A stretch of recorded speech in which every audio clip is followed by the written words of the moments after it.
Taped from New Jersey, it's the SNL Nerds, the show where two comics from New Jersey nerd out about Saturday Night Live. I'm your co-host, John Trumbull. And I'm your co-host, Darren Patterson. Hey, Darren, what's going on? Merry Christmas. Merry Christmas to you, too. Happy holidays and Kwanzaa and Hanukkah, Festivus, all the holidays. Yeah. To you and yours, good sir. Whatever your denomination may be. You don't know? I don't like to talk about religion and politics. Okay. It just makes me uncomfortable, and I don't want to assume what people are and is. So we're all children of God. That's how I sees it.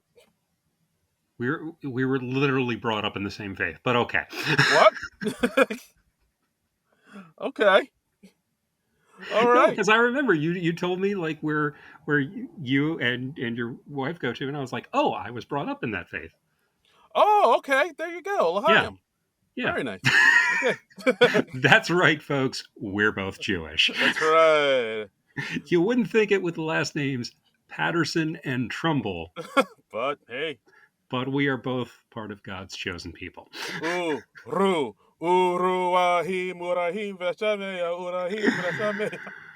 We are less than 2 minutes in, and we are already offending people. I'm just singing it's a celebratory song.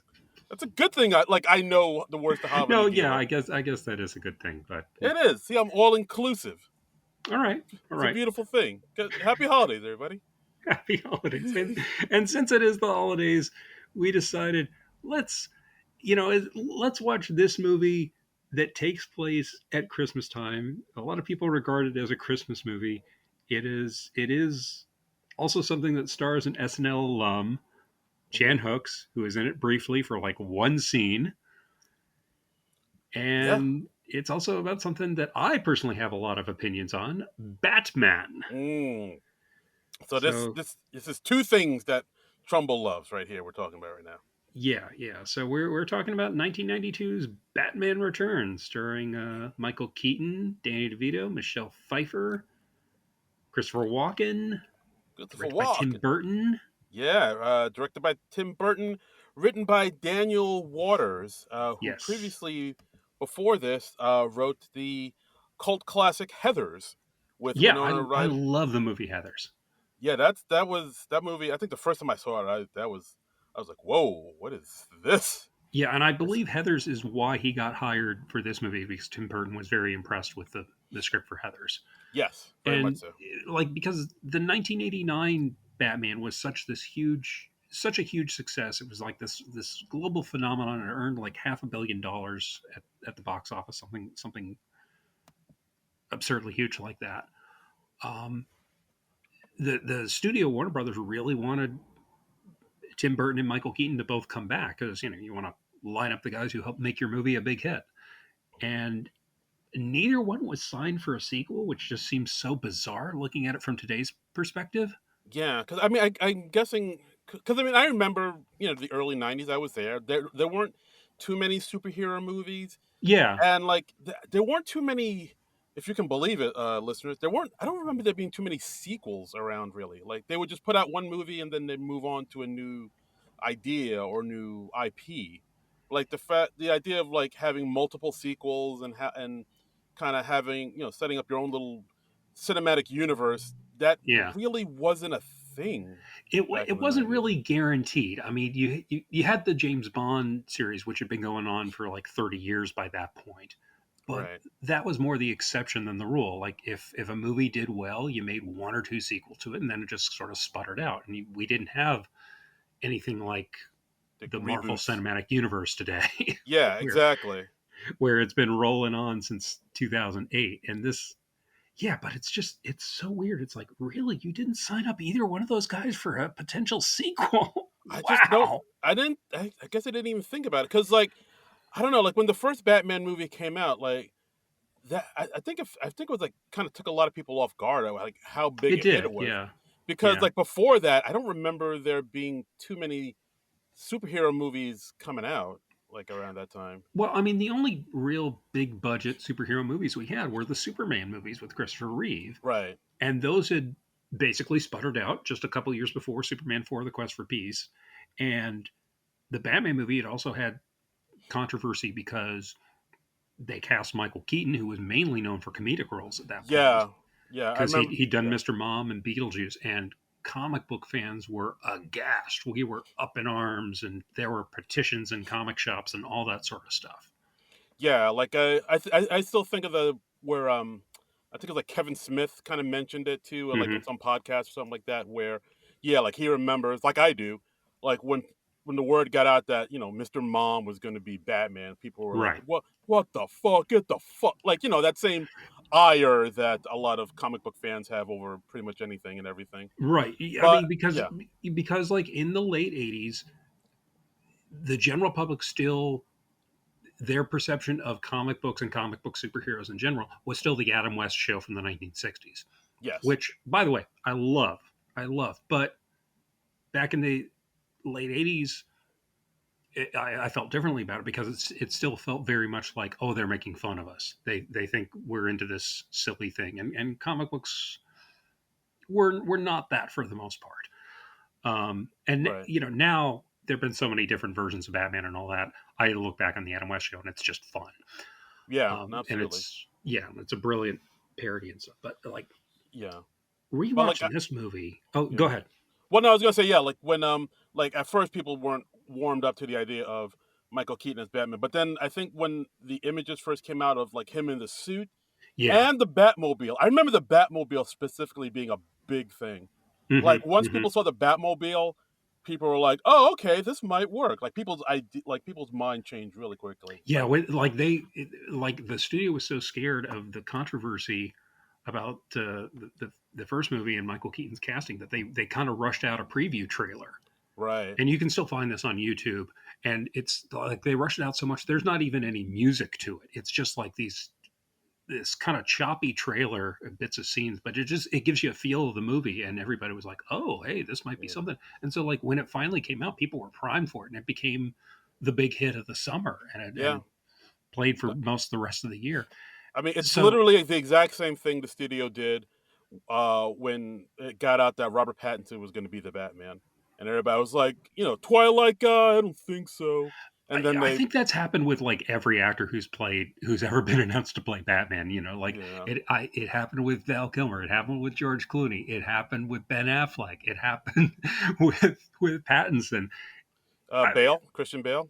Christian Bale. I mean, he wasn't like a big time celebrity. I don't remember a whole lot of objections to it, but I'm sure there had to be some. Yeah, I remember there being more objections to Heath Ledger as the Joker, yeah, and yeah, that was definitely uh, controversial. And yeah. again, they most people liked it in the movie. I mean, Now he's I'm like not going to get sidetracked about Dark uh, Knight though. Um, okay, yeah, like now he's like the de facto Joker for so many people. He's like, he really is. Yeah, he's become the de facto Joker, and this movie, Batman Returns, it also casts a long shadow. So we got to replace Jack Nicholson as the Joker, so they decide to up the ante. We're going to have two villains. We're going to have Danny DeVito as the Penguin, and we're going to have Michelle Pfeiffer as Catwoman. mm-hmm. And do you know the backstory of Michelle Pfeiffer getting the role?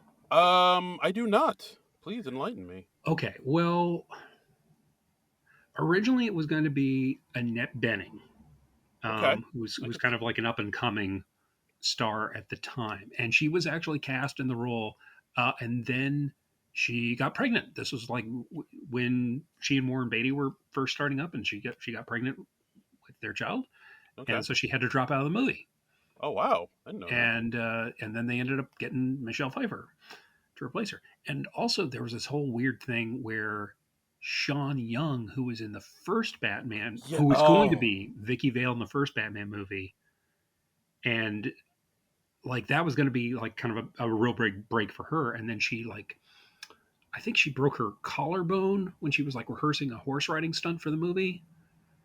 She wow. she Okay. she broke some bone, and I forget exactly what it was. But so she had to drop out, and then they got Kim Basinger for the last minute. Yeah. So Sean Okay. Young felt kind of screwed, understandably. I Yeah. mean, it was just bad circumstances. But she was like, "Hey, I should get the part of Catwoman in the sequel." and she like supposedly went to the Warner Brothers lot and went to Tim Burton's office while wearing this homemade makeshift Catwoman costume, and he like hid from her. Yeah, I remember that. Like people were kind of saying, like, "Oh, Sean Young's lost it," and Yeah. yeah, like she was kind of like really campaigning for it and walking around with like a whip and Hmm. like a latex mask, and it was Yeah. definitely. I remember a lot of people being like, what's happening? You okay, Sean? Everything all right?" Yeah. Yeah. And she got labeled as kind of crazy and kooky and wasn't getting cast much after that. Um, and yeah, I don't know. Looking back at that now, that doesn't sound entirely fair. It's like, well, you could have read her. Yeah, I mean, I think she could have done it. Yeah, yeah. I mean, I've seen her in other stuff that I really like. She's great in Blade Runner. Yeah, And it's stuff. But weird. yeah, she was never quite as big of a name after that. But I Gotcha. see why they wanted to cast somebody of the stature of Michelle Pfeiffer in the part, and Michelle Pfeiffer's freaking amazing in the movie. She is very good. Very good. I think like all the actors in the movie are good. I think my problems with this movie, and I have many problems, are mostly with the story and script. Here we go. All right. All right. No, I'm looking forward to hearing about it. But yeah, But I don't. Should we summarize the yeah, movie, or should we just assume that people are familiar enough with it? I don't know. we could summarize. Yeah. Okay. So for those that don't know, this movie came out June 19th, 1992. Hmm. Wow, I think I was just graduating junior high back then. Had a budget of I would have been just junior high. Wow. because I went into college. Not college, Jesus. I went into high school at like the start of '93, like September Yeah, I '93. was in the middle of college. This would have been Wow, the wait, summer between my sophomore and junior years of college. wow. So yeah, so this film had a budget of between 50 to 80 mil, and it ended up making $266.8 million. So this was another big, huge box office, you know, blasteroo for Mr. Tim Burton. Like there was a It wasn't as successful as the first film. And like hmm, I was watching a video earlier today, and it like opened really big. It made like 47 million, I think, in its opening weekend, which is incredible, especially for the time. And then it like dropped off a lot the next two weekends. It dropped like 40%, which is a lot. interesting. And Okay. then like I think they were saying like 7 weeks into its run, it had dropped out of the top 10. Which so Huh. I don't think the word of mouth was as good. It didn't really have the legs that the first one did. I thought I remember this film doing pretty well. Like maybe not as well I as the mean, it first did. one. It's still obviously profitable, but Hmm. yeah, it But it wasn't. still didn't have the. Yeah. Okay. Yeah, and also that like there was a lot of controversy because like Tim Burton made it much weirder and darker, Oh, he did. and that pissed off a lot of the licensors I and can. things. Yeah. No, I can get. I mean, we'll get into it. But yeah, like the film starts off with probably one of the most harrowing openings of a The superhero film film I've ever seen in my life. starts off, it's a flashback. We see like the Cobblepot mansion, and we see Paul Rubens as the Penguin's dad, and I believe it's the actress who played Miss Yvonne playing his wife. The one played Simone, the Oh, waitress okay, from the. Simone. Okay, I knew it was somebody who was connected with Paul Rubens, and like she's going into labor, and the dad rushes into the room where she's giving birth because they're having the birth at their mansion for some reason. I don't know why. You don't want to You, be in the hospital with all the poor people. rich people can afford private hospital rooms. They can So, also afford to have the hospital come to them. I guess so. I guess so. I guess they're doing a home birth. Maybe she's in like a bathtub and they're doing the whole natural childbirth thing. Whatever. But we don't see what the kid looks like. We just hear the screaming, and then it flashes. It moves forward a little bit in time, and they are apparently keeping their child in a cage in their living Yeah, room, and the child apparently eats cats yeah, or or something. yeah, We are 3 minutes into this movie. It is already batshit insane. yeah. I don't know why I don't remember this being as dark as it is when I was a kid, but like again, like the first I watched the first 6 minutes when we rewatched it for this, and I was like, Yeah. Jesus Christ, what the fuck? And then this is around Christmas time. The parents like apparent because apparently the implication is that the child is so hideous looking and so deformed or mutated or whatever you want to say. They're like, oh, we can't raise this child. We must. So they take his baby carriage and they're wheeling his baby carriage into in the park, and they dump his carriage into a stream running through the park, and apparently the stream connects to the Gotham sewer system, Um, yeah, that's how water works, right? In where the cities. there are a bunch of penguins living in the sewers. Of course, that's where penguins come from, John. Duh. I remember my very first inkling that this was not going to be a movie I enjoyed was um, there's a comic book trade magazine. It's not around anymore, but it was called Amazing Heroes, Mhm. and there was a column written by a friend of mine, Andy Mangles, um, who and it was all about Hollywood adaptations of comic books and things like that. And so he was reporting on Batman Returns, the latest scoops on it every other week because it was a bi-weekly magazine. And there was a report that like, oh, the penguin is going to be raised in the Antarctic by penguins, and the comment was Warner Brothers denied that the penguin would be raised in the Antarctic, but had no comment on the raised by penguins rumor. And I was like, what? What? He's I going to mean, be raised by because that is nothing like the penguin in the comic books. yeah, I don't know why It, they went this Tarzan route where the boy had to be raised by like these penguins. Just because his nickname is the penguin, he has to be raised by penguins. like he I can buy Tarzan being raised in the jungle by apes because, like, apes, they're humanoid and they have opposable thumbs. Yeah. How does a penguin do anything with a human child? I I, just I I I yeah, just can't make that leap. It's like how can a penguin feed a baby? Like you can, like you can't, like, are they just just like chewing stuff up in their beak and then just dumping it into like how do they find food that a human baby can eat? I just it just makes no sense. This whole movie, it makes no sense. It's like even by dream logic, this movie is out there, man. it's out there, baby. Yeah. So then the film skips ahead about 33 years, and then we're there at the Christmas tree lighting. It's Yeah, Christmas time. okay, all right, wait. Let's pause for a second. What's going on? I do not buy that Danny DeVito is 33. I looked it up. Danny DeVito was 48 years old in 1992. I'm assuming, but he's like half penguin man, so it's a rough 33. Okay, all right. I just wanted to note that. It's But a okay, hard, yeah, yeah, it's a hard party in 33. it's a hard party, and he's been raised in the sewers without any sunlight. He doesn't have a good complexion. He's got a vitamin D deficiency, I'm sure, Yeah, because he's just been in the sewers eating raw fish for yeah. You don't get no 35 oranges. years. You don't get no produce down there. Yeah, get the man some citrus. Exactly.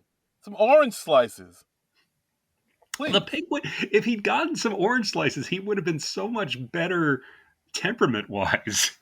He, if only he had some grapefruit, Yeah. could have saved us all. So, yeah, okay. And yeah, we're doing the tree lighting ceremony in Gotham City because it's Christmas is coming up. Yeah, and then we're introduced to Max Shrek, who's played by Christopher Walken. Now, is this character in the comic books or is this a made up character? No, no. Original character to the movie. Um, named after a silent film actor. Max Shrek Oh, was the guy who played Nosferatu in the silent movie Nosferatu. oh, okay, So very nice. yeah, so But yeah, I mean, it's sort of a metaphor because he's got this. He has this plan that is going to be a power plant, and it's actually going to suck power out of Gotham City, which again makes no sense. yeah, But I don't. Yeah, yeah, that doesn't make. Yeah, I was trying to think of trying to make sense of its fiendish plan. So he's just gonna suck all the power out of the city, so he has all the power, and the city is reliant on him on power. And what does he plan to do with this power that he's sucking out? They never specify that. They never make it clear. He just has it, man. He just has it. He's just sucking power for reasons.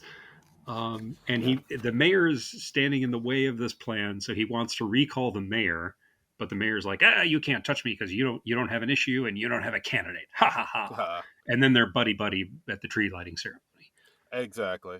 And And then we're and also sorry. yeah, go ahead. Well, no, I was going to say we're also introduced to Selena Kyle, Michelle Pfeiffer's character, who, of Yes. course, is the assistant.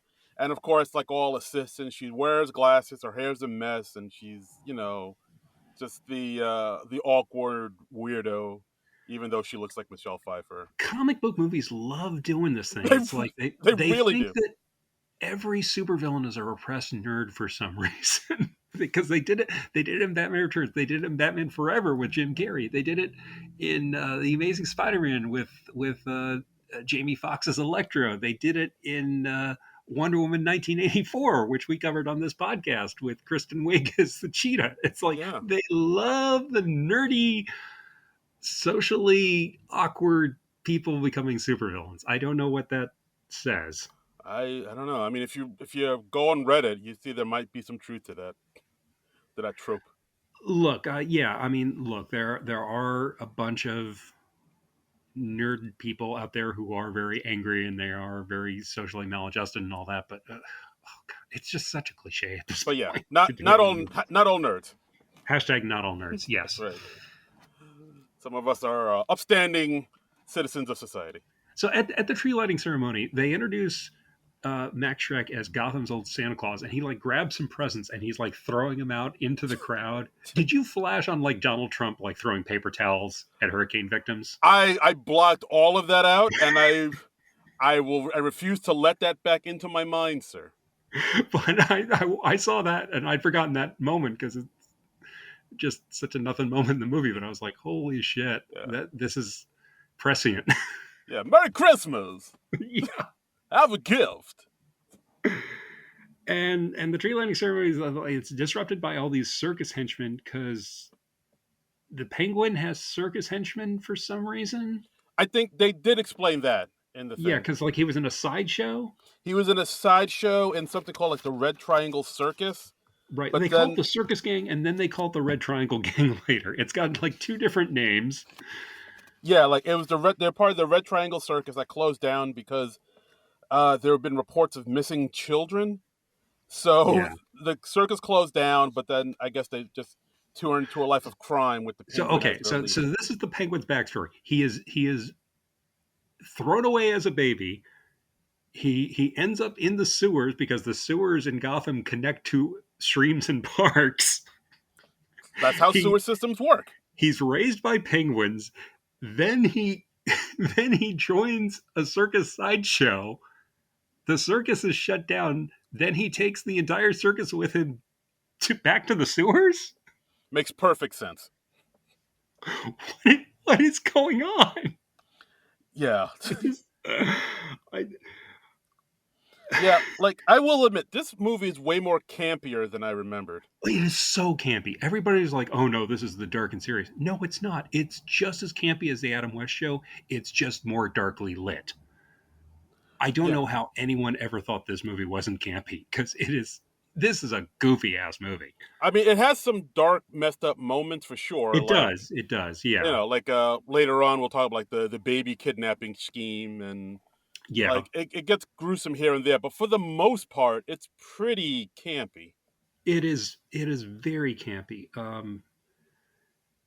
And yeah, the circus people who are not Joker henchmen, they are Penguin henchmen for some reason. Yeah, I was thinking about that because like I was like, no, the Joker has this whole circus He theme has on the lock. circus motif, right? Yeah. He and the Penguin in the comics traditionally he has two motifs. He has birds and umbrellas. They don't really do much with the bird thing. He has got some robotic penguins at the end. Well, they're not. They're supposed to be real penguins, but they're robotic penguins in the movie.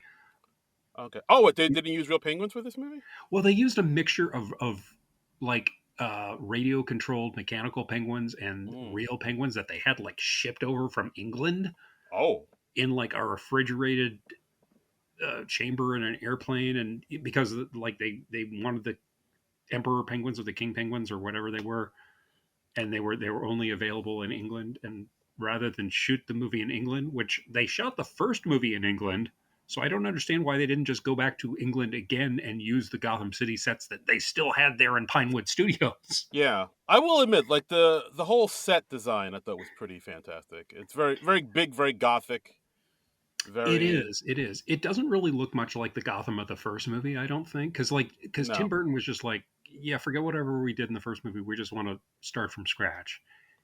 And they couldn't get the same production designer back. Like Anton First apparently was exclusive to another studio, Hmm. so he hired Bo Welch, and it's much more out there than the production design in the first movie.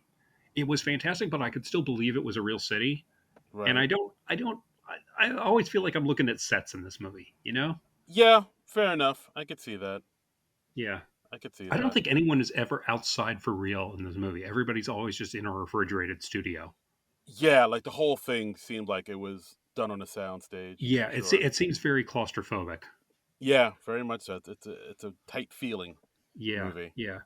So Commissioner Gordon signals Batman, and we cut to Wayne Manor, or a model of Wayne Manor, and Bruce Wayne is just like sitting in a darkened room doing literally nothing. He is just brooding, Yes, waiting for the bat signal to come on. he's just posed like he's doing the thinking man pose. Yeah, yeah. Rodan's the thinker. Yeah. Yeah, And and also, just he apparently has some sort of mirror set up at Wayne Manor to reflect the bat signal into his study, and it's a cool shot, but it again makes no sense. yeah, and plus, if you're trying to keep your secret identity and make sure no one knows that you're Batman, Yeah, having a Batman signal on the roof of your, your he house, he's got literal mirrors with bats on them. It is, that's not.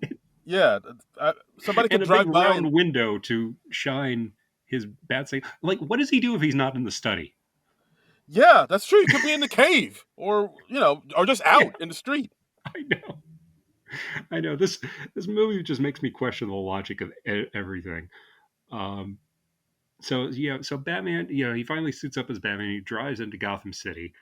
Um, Yeah, and he takes them all out, or he beats up all yeah, the fire spitter and the right. the dude with the organ grinder with the Gatling gun. That guy looked familiar. I think he was That's in Ghost, right? Vincent Schiavelli. Yes, He's a great character actor. He's passed away, but he's been in a million things. He's in the James Bond film Tomorrow Never Dies. yes, He's in One Flew Over the Cuckoo's Nest, so he goes way back with Nicholson and DeVito. right, Yeah, right. great looking character actor, great face.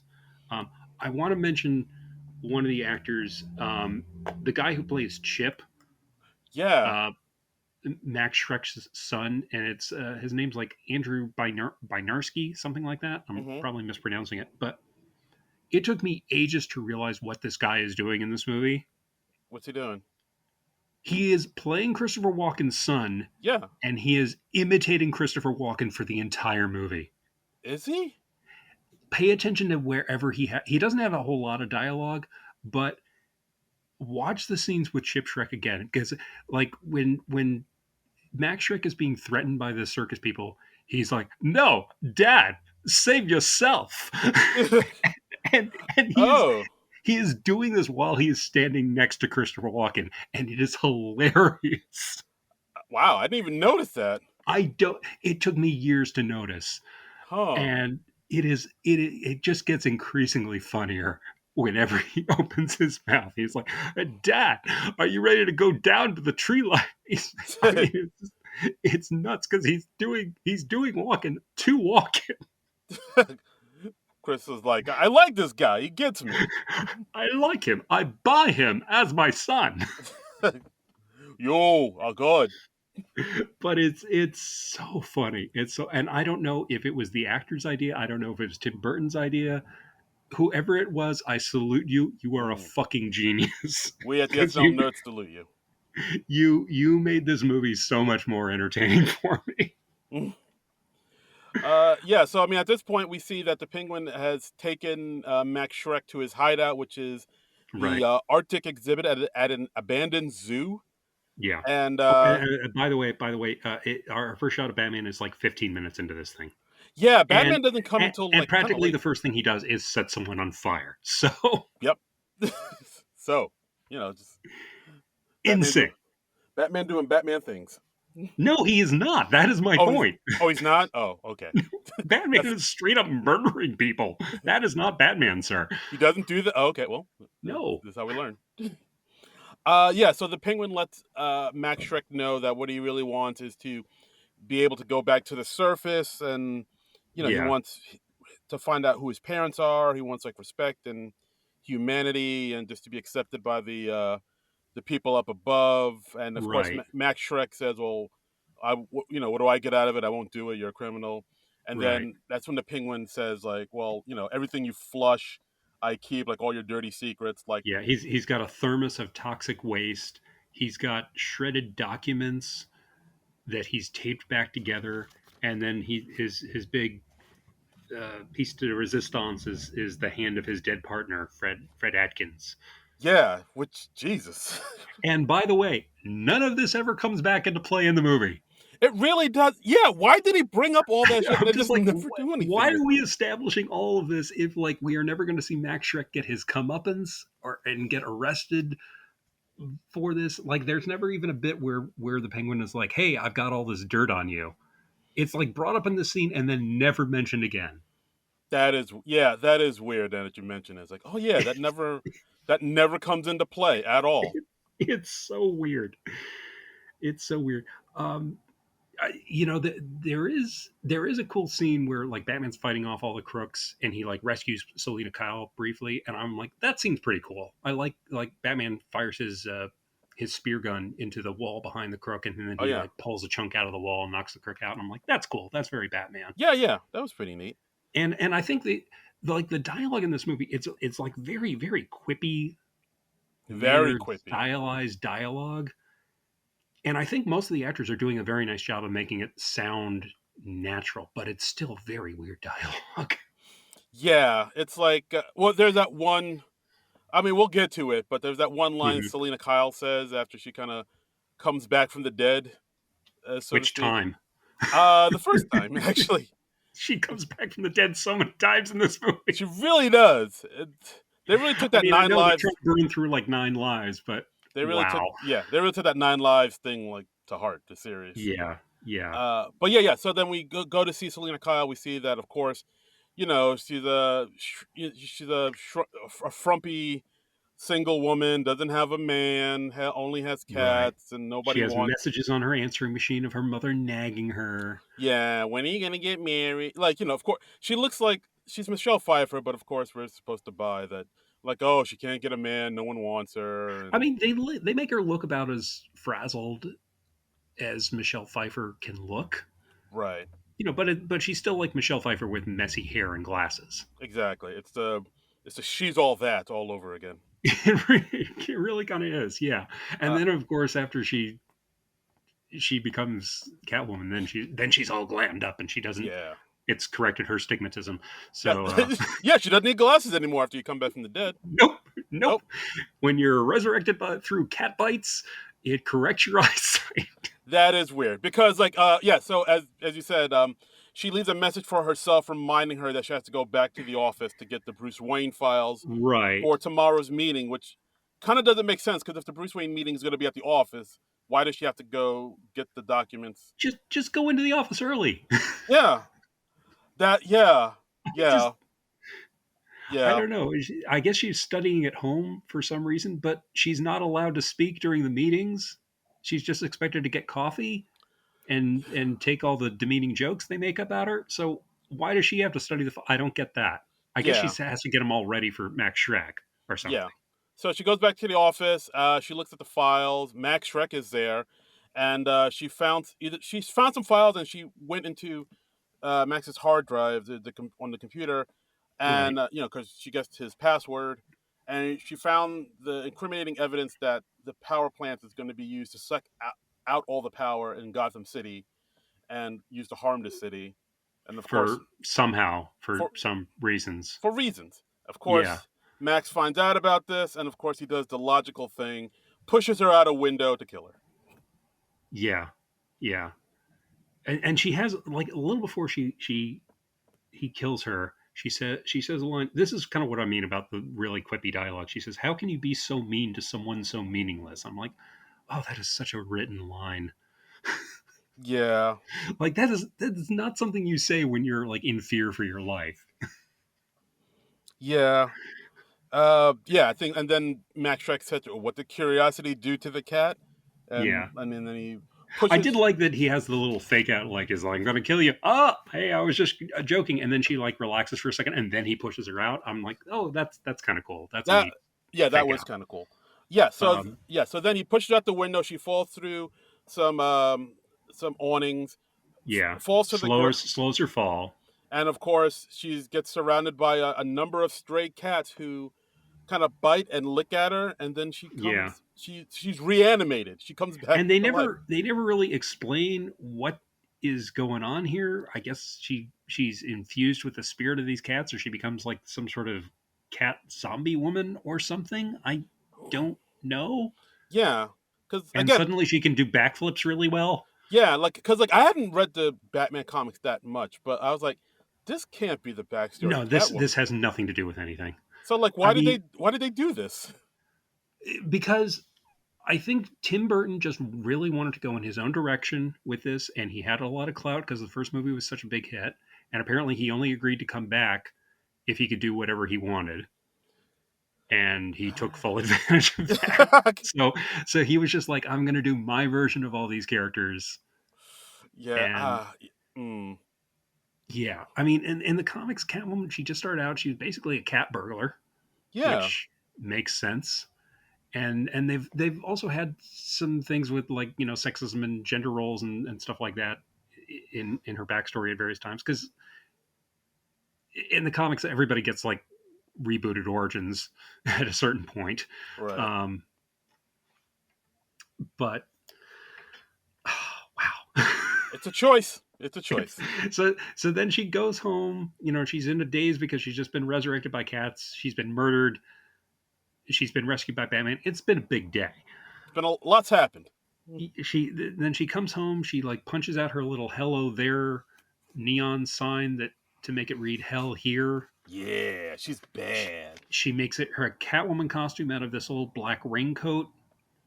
Yeah, I'm not quite sure why she did that, but she did it. Is it supposed to be leather? Is it supposed to be, because that's not really a raincoat material. Yeah, it looks like kind of like pleather. It's like a Yeah, shiny type of glossy yeah, type of thing. yeah. Takes her about by the way, we're about 35 minutes into the movie now. Yes. 35 minutes for her to become Catwoman. Right. Yep.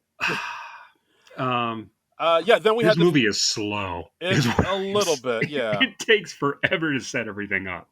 Yeah. And then we had this scene where the mayor was giving a speech about what happened at the last tree lighting because like, I think they want to schedule a re-tree lighting.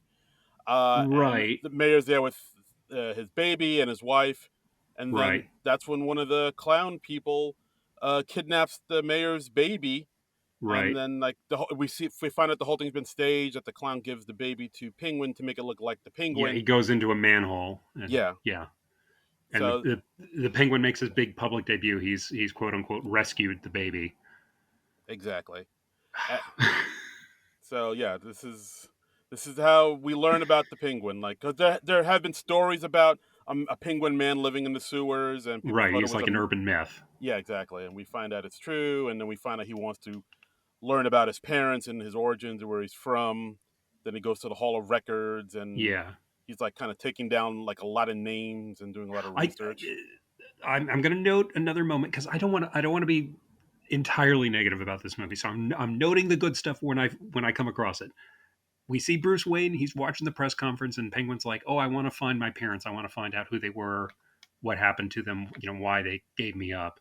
And Bruce Wayne just says to Alfred, he's like, "It's just his parents. I hope he finds them." And I'm like, "That's a good Batman moment. That's a great Batman moment." That was I actually made a note of that too. I should have mentioned that, but Yeah, yeah, that was a nice little that's good moment. characterization. I'm like, "That's Bruce Wayne right there." I Absolutely. mean, we only see him for like about 5 seconds, but I'm like, "Yeah, that's Bruce Wayne." Yeah, not a lot of Batman in the first few minutes of this movie. No, no, he has not really returned.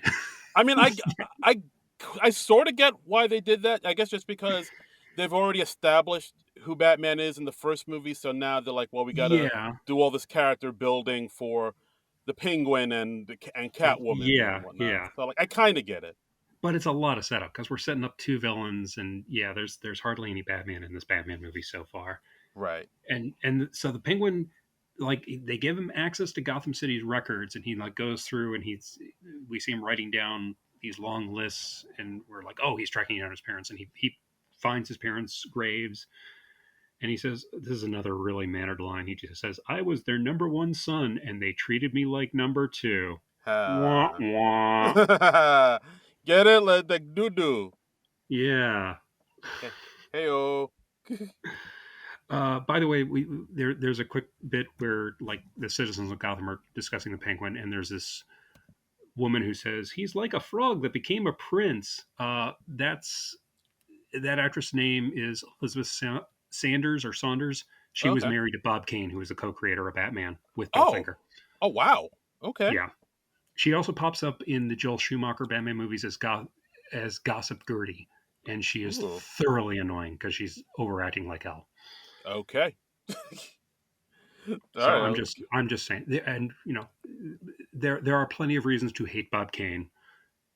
Yet another reason is his wife overacts horribly. Wow. Okay. Well, it's another mark against Bob Kane.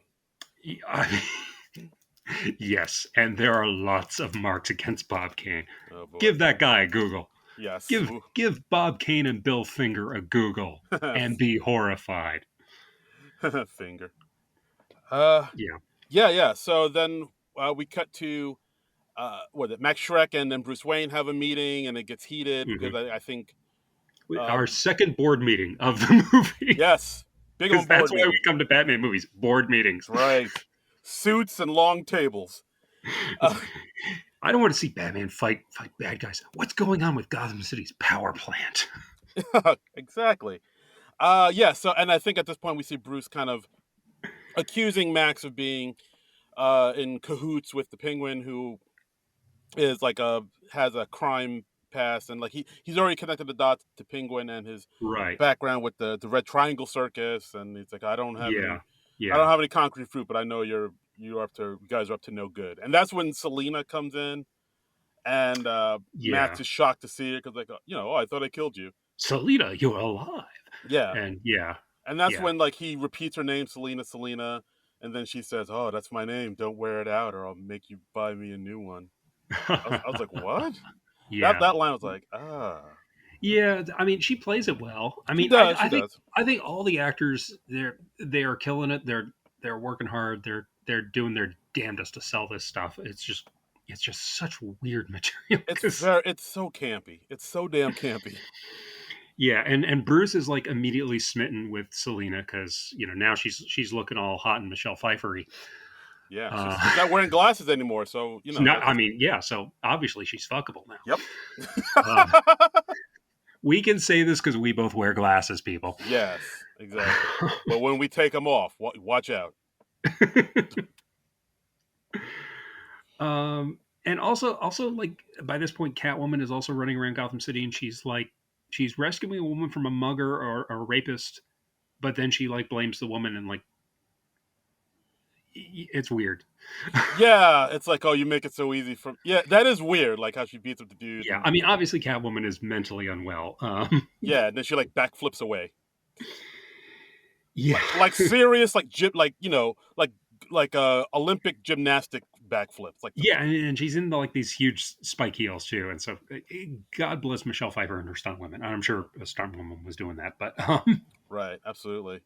Um, Yeah, yeah. I mean, we should get to the scene where we have our SNL alum, where right, Max visits the Penguin and he lures him down with a raw fish, of course, it because lures him downstairs and into the Shrek's department store because Max is a big department store mogul, and yeah, and the Penguin's still up. He's doing this secret plot, and we see like this whole crowd of people. They're clapping for him, and yeah, Max is like, "You should run for mayor." yeah, like he has like a whole team of people that want to sort of revitalize and reestablish his look and appearance, and Yeah, he has consultants and they want him to run for mayor, and the Penguin right. rightfully says, "It's December. Like, Yeah. isn't election year like in September or some shit? Yeah, elections are traditionally held in early November. It is Yeah, now late December. yeah. And he rightfully is like, it's not an election year. What are you doing? Yeah, and and Max is like, "No, we're going to have a recall election." Uh, So, all I right. guess this mayor's been in office for a while. Yeah, Yeah, cuz I guess so. Yeah, it seems I like don't know. yeah. I mean, it seems It's a like different mayor than the first movie too, which is also kind of weird. yeah. But Like, I mean, it seems like their plan is because the Penguin has ties to the criminal world and the right. Triangle Circus. He's gonna make Gotham a crime-ridden city, and then he'll be the he'll try to get people hyped up for a That'll recall. be his campaign issue. And he says it's like late December. So this movie covers like maybe a week's time, I guess. Yeah, Because Bruce and Alfred are wishing each other Merry Christmas at the end of the movie. So yeah, let's say the movie starts in December 20th or something. yep, I mean, yeah. If this movie probably lasts about a week, which is kind of weird. We have a whole mayoral campaign, and then it implodes in that time. yeah. This campaign does not get off the ground. So we've got Jan Hooks playing one of the image consultants. That's Jen and Josh, Yeah, and they try to remake. They try to dress him up. yeah, Give him the top hat and the umbrella and the overcoat, and they're yeah. like, "Oh, try this cigarette holder," and it's all the comic book penguin accoutrement. Yeah, I think at one point, like Jen suggests that he wears gloves with fingers on them because he says, like, our research shows that people like, Voters like fingers, voters yes, like people with fingers. yeah, because the Danny DeVito penguin has flipper hands. Again, not something that the comic book penguin ever had. It's a choice. It's a choice. It's a choice. It's a choice.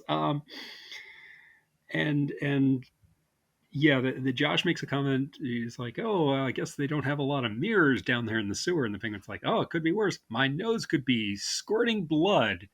And everyone just kind of laughs. And Josh is like, "Wait, what are you talking about?" And then the penguin like bites him on the nose. Yeah, and everybody kind of plays it off like, oh no, nothing to see here, nothing to see here. It's just Yeah, yeah, and yeah, and then like we see Jen tending to Josh, and then hmm while that happens, Max talks to the Penguin saying, hey, you gotta take it easy. Like, you could be the one to be the new mayor and fill the void of yeah, Gotham City. And of course, we just see the Penguin looking at Jan Hooks bent over, yeah. saying, I'd like to fill her void.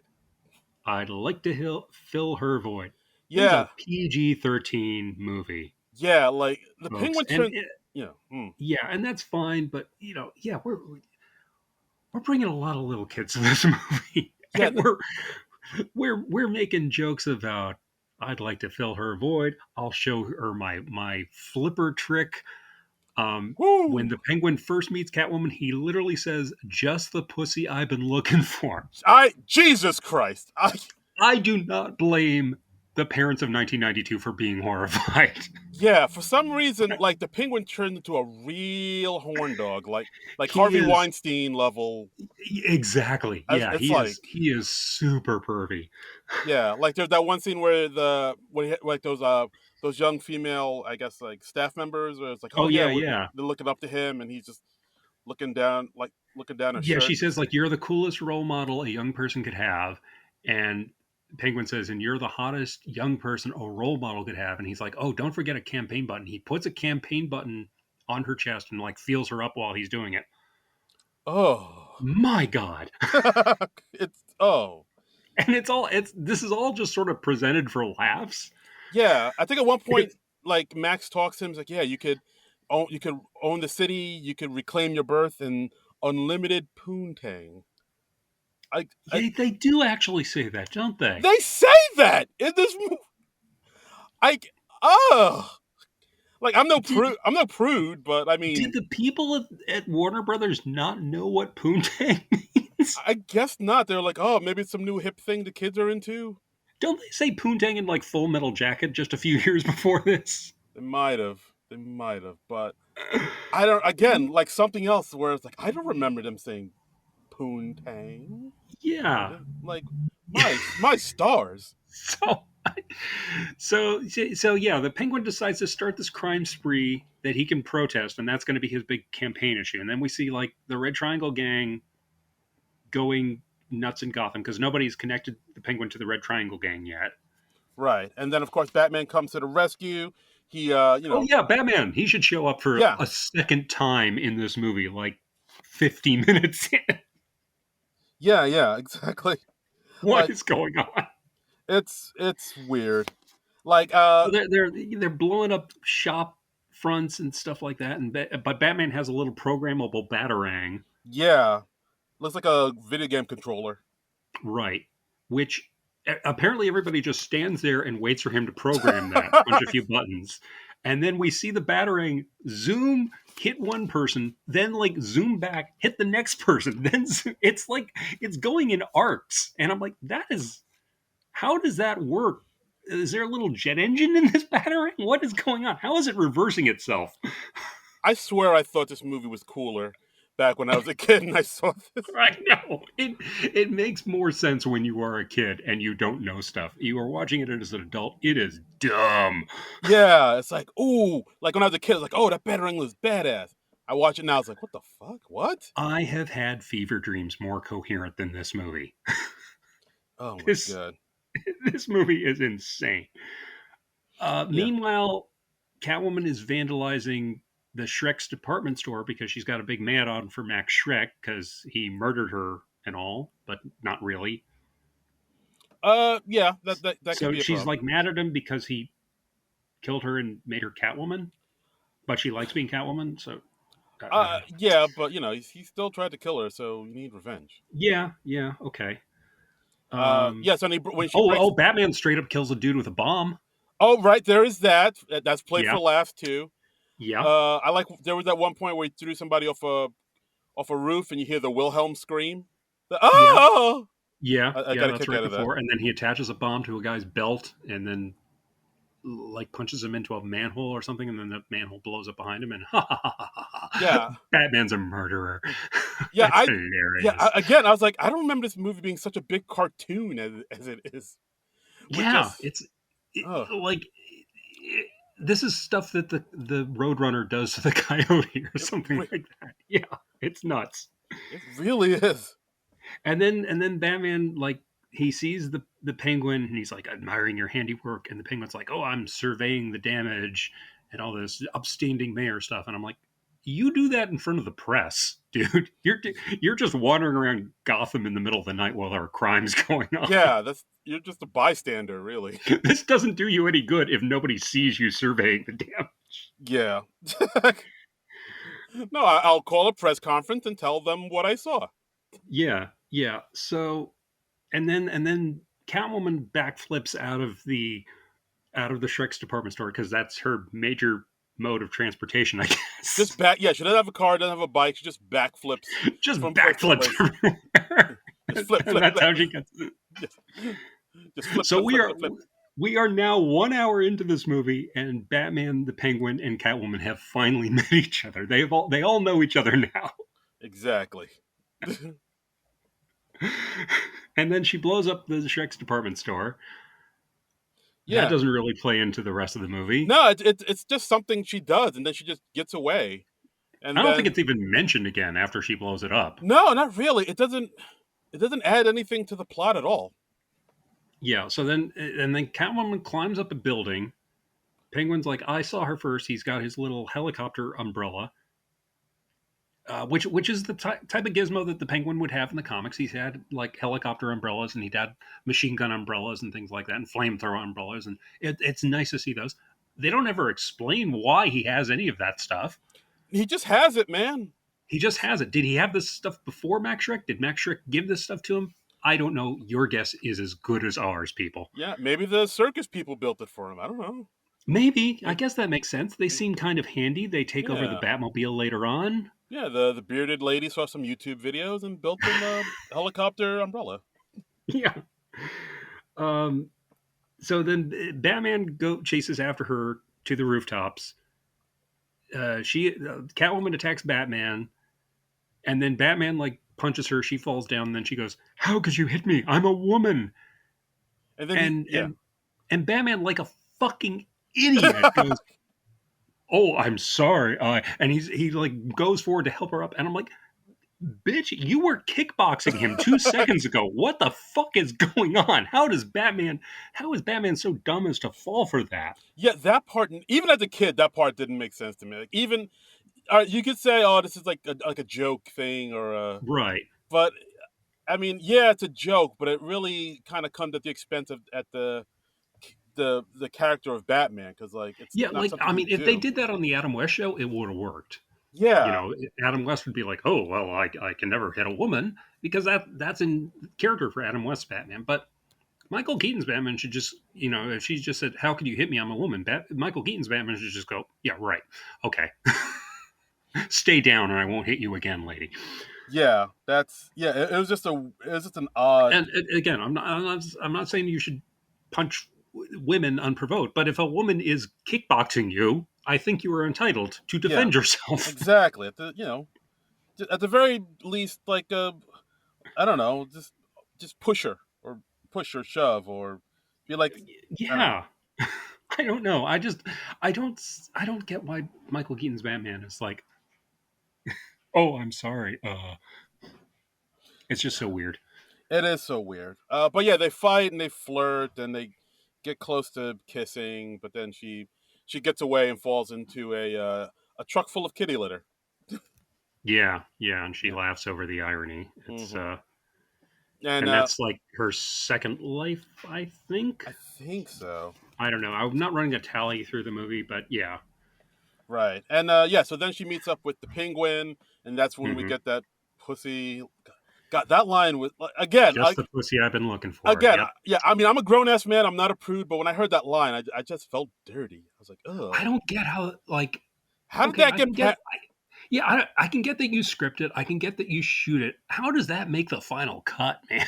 Yeah, like, did nobody say, like, "Hey, this is gonna be like 10 and a 9-year-old kid watching this. Should we leave this?" Yeah, this is That's going a little far, guys. like, this It's is uh look, I mean, I'm a huge Batman fan. I think Batman should be dark and brooding and film noir and all that sort of stuff. But I also think you should still, if you're making a Batman movie, it should still be something a kid could enjoy yeah, and yeah. and see with like parental supervision at the very least. Yeah, for sure. Like that, I mean, that line just made me feel like kind of dirty and scummy. I Yeah, was like, yeah, and "Oh." like the the penguin makes some joke about lotion or something, or Yeah, he gets he's like really scented or unscented, and I was like, holy crap, man! it gets real Bob Guccione up in here. Like It really really does. like He like is like really Brett Ratner. It's like, "Oh god." it's high Ron Jeremy energy that the penguin is giving off in this High of the highest. because like honestly Danny DeVito could step off this set and start shooting a Ron Jeremy biopic, and the only change in makeup he would need would be like give him a mustache, and Yeah, then you're done. very much so. Absolutely. So the two of them try to team up to figure out how to take down the Batman, and apparently, the Penguin's big idea is to hotwire his Batmobile and make it so he can like somehow get control of it. Right. And And he somehow acquired blueprints for the Batmobile. where did it get those? I don't know. It like the only thing I can think of is he's friends with the production designer. That's about right. I mean, because they are like licensed Batmobile blueprints. Yeah, like the TM logos in the Right. corner. Yeah. Copyright logos right there. Uh, Yeah.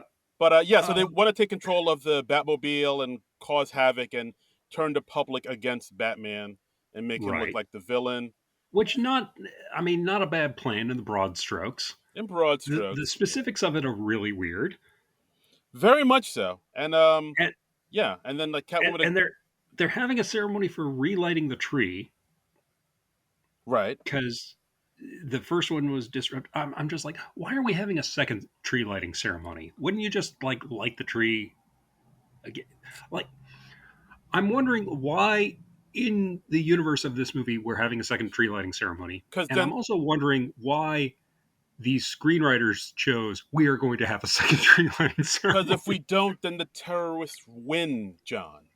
I don't know, just I guess because we just had this city hall set and we are going to get all our use out. You know how much it costs?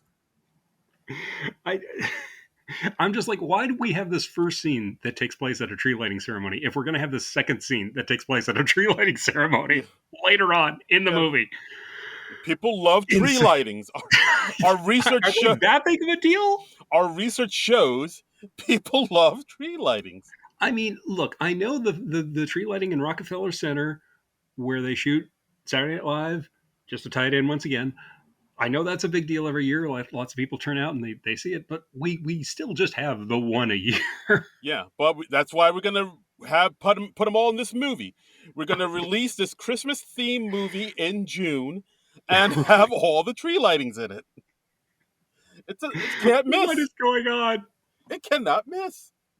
And then they frame Batman for kidnapping the woman who presses the button at the tree lighting ceremony, who is called the Ice Princess. Yeah, that's And everyone in the movie just calls her the Ice Princess, she doesn't have even a after she's kidnapped. yeah, she doesn't have a name. She's just a She object. doesn't have a real name. She is just the Ice Princess. Even Yeah, on the news, they are calling her the Ice Princess. yeah. At this point, I kind of know it's like, oh, all the women are just kind of sexual objects in this movie. There aren't really a lot of really well written. Like there's the Ice Princess. I Yeah. mean, they have Catwoman. I mean, it's Selena maybe, but then like at one point, Catwoman like gives herself like a tongue bath in front of the Penguin for no real Oh reason. yeah, yeah, yeah. And she washes herself like a cat by licking her arm and then rubbing it over her Yeah, forehead and and stuff. even like the Penguin's henchwoman with the dog doesn't have any lines. I was like, Yeah, I mean, I think doesn't pass the Bechdel test. Do better, Batman. no, I guess it does not. No, I think. I mean, I certainly think Selena Kyle and Catwoman is a well-developed character. She's got a lot of stuff to do and a lot of interesting things to play. So Yeah, all right, I'll give I, you that. I don't feel like the movie does her a disservice.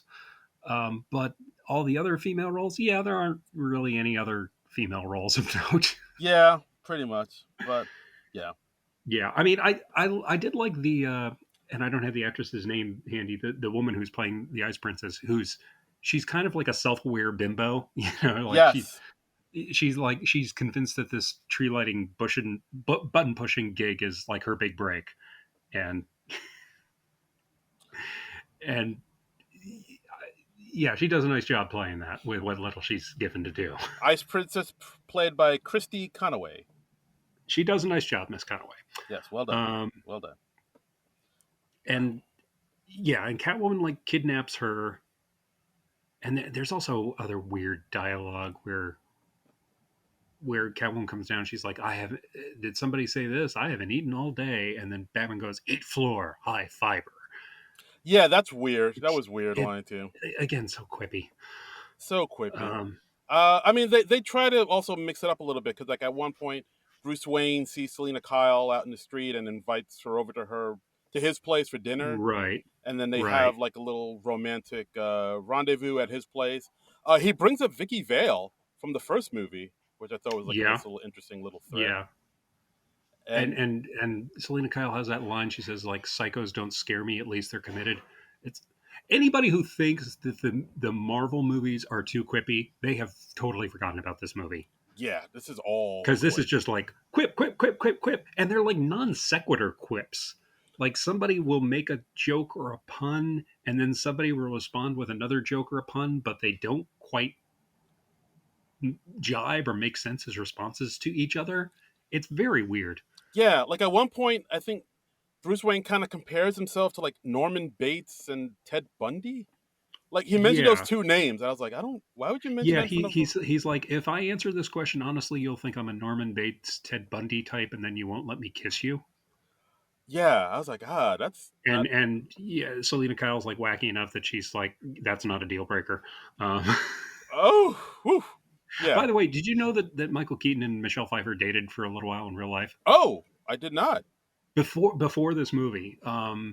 Okay. They weren't together during this movie. They were both, I think, in other relationships or something. All right. But uh, I think At one point, Michelle Pfeiffer was discussed to play Vicky Vale in the first movie, and I think Michael Keaton kind of nixed that because he was like, "Oh, we just broke up," Oh, or something interesting. like that. But by the time this movie rolled around, it was like far enough in the past that it wasn't a big deal. And I think one of them even said like, "Oh yeah, we did it," but it was like just enough history to be helpful and not enough that it got weird. Mm, So okay. they were mature about it. So Oh, that's cool. very nice. Look at that. Mature See, adults. exes can work together. Very nice. Okay, well done. I don't know. That's just a little bit of trivia I find interesting that I Okay. thought that I'd mention. No, it's cool. I like it. Yeah. So like after they hook up at his mansion, they see in the news that the Ice Princess has been kidnapped. Hmm. Bruce Wayne leaves to the scene of the crime to try to find the Right. Ice Princess. He gets out of the Batmobile and goes out on foot, and then Right. that's when the clown crew hot wires his car and messes with it. Yeah. And then I think Yeah. at that point, uh, And the penguin's controlling it with like a little toy Batmobile, like the kind you would find in front of supermarkets. yeah, like that coin operated like car ride. Yeah. And I Uh, think that's literally what it is. I think they literally used one of those because I'm sure they made those after the first movie. Again, campy.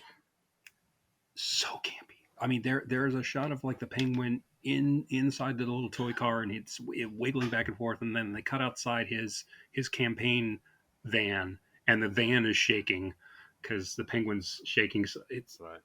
The vans are rocking. this movie, man. It's an odd one. It's way more weirder than I remembered. It really is. It really is. Uh, Yeah, and the penguin also, or the Catwoman also rushes into the city because she's like, I've got to help kidnap the Ice Princess, even though she's already been kidnapped. I've got to be there for some reason.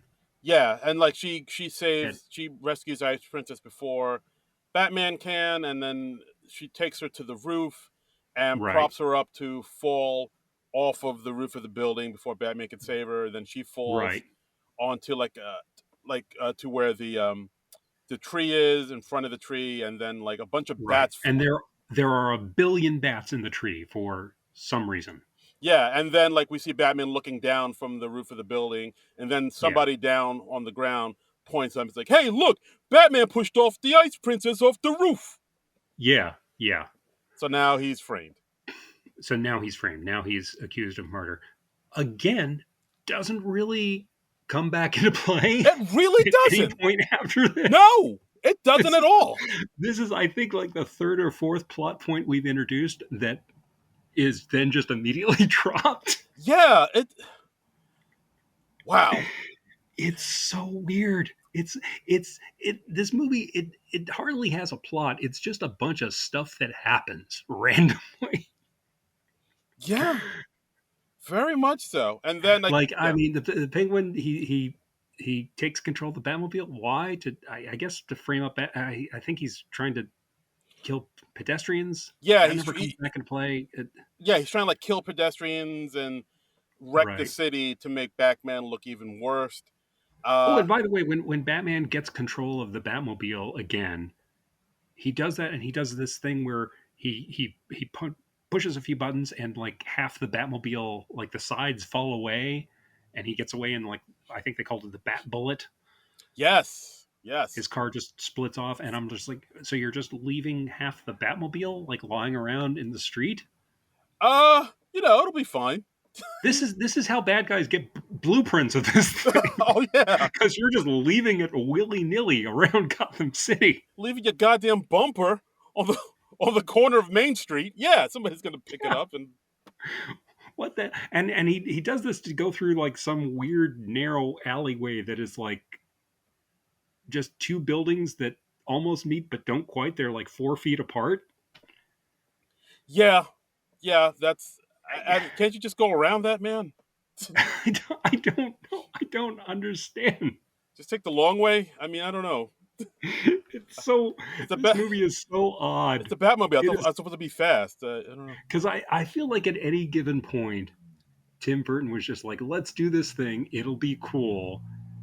And maybe somebody on set was like, but Tim, that doesn't make any sense. And he goes, I don't care. It'll be cool. Shut up! I'm Tim Burton. I'll do what I want. I am Tim Burton and it's 1992. I made Edward Scissorhands. God damn it. That's You right. will listen to what I say. Exactly. I am a god. You hear me? I, I made Beetlejuice. I, I don't. So like Batman's been framed for murder. He's left half his Batmobile. Batmobile's like in disrepair. Right, but we This, also. by the way, this is when they were going to bring in Damon Wayans as the future Robin. By the way, Oh, really? or not Damon Wayans, Marlon Wayans. Oh, Sorry, mixing up my Wayans. I'm about to say Damon Wayans. Oh, No, it was going to be Marlon Wayans. Marlon Wayans was actually cast in this movie to play like a young mechanic who helps Batman repair the Batmobile after this sequence. oh wow. And then like at the end of the and then like he wipes some grease off his coveralls and he's got like an R on his coveralls like the Robin emblem. Oh, right, right. And then he was either going to become Robin by the end of the movie or in the next movie. And Marlon Wayans has talked about this on television shows because he was cast in the role and he like signed a contract and everything, but then they didn't end up using him. I don't think he ever shot anything for the movie. Hmm. He like still gets residuals for movies that he is not in. Oh, damn. Oh, okay. Yeah, Now that's the hustle. That's the. yeah. So Marlon Wayans has earned probably tens of thousands of dollars from this movie that he had never shot a bit of footage for. That is beautiful. Well done, sir. How can I get down with something like that? That is kind of nuts. Yeah, because I think they were gonna have Robin, and then they decided they're not gonna have Robin, and yeah, it probably would have been a shitstorm because they were casting a black guy as Robin. Yeah, Yeah, yeah, but I don't know. Whatever. I don't know. I don't remember any real controversy when Billy D. Williams was playing Harvey Dent in the first movie, but Yeah, everybody seemed cool with that. everybody's yeah. I think it's just yeah because Billy D. Williams just really fit the part because he was a super handsome, charismatic guy, and that's what Harvey Dent is. Yeah, Um, and and it's a shame that he never got to play Two Face. That he just plays like the thankless Harvey Dent role in the first movie, and then they never bring him back for the yeah, sequel. I think that's when like people play like the like well-known villains or well-known heroes. That's when people get very protective about it. But like Harvey Dent, just Yeah, Harvey Dent, people are like, yeah, whatever, it's fine. yeah. I guess like there'd never been a live action Two Face before, so maybe you had to be a hardcore comic fan to realize the significance of Harvey Dent. You were just Absolutely, he was probably just like, oh, he's this guy who's in the Batman movie. Okay, absolutely, yeah. yeah, All right, yeah. So back to this movie. Yeah. yeah, So now we get to the Penguin making a big speech about the crime ridden in the city and how he's going to take care of it and how the Batman is a menace. And yeah. but what happens is uh, Bruce Wayne overrides his speech with a CD recording he has of the Penguin confessing that Right. he's been the one behind it all. That Be- because when the Penguin was hijacking the Batmobile by remote control, he's also issuing these threats to Batman through the Batmobile, and Batman for some reason he decides I'm going to grab a CD and record all of this. right. I don't know why he decides that in the moment when he's trying to regain control of his vehicle, but He's like, you know okay. what? I gotta grab a blank Maxwell and get Yeah. and get this mix CD down. But okay, whatever. You're Batman, you prepare for everything. I'll go with that. And then when the Penguin's giving this speech, this campaign speech, Batman just overrides the audio and starts playing clips of the Penguin going like, "Oh, don't worry, I'll take care of the stupid teeming masses of Gotham."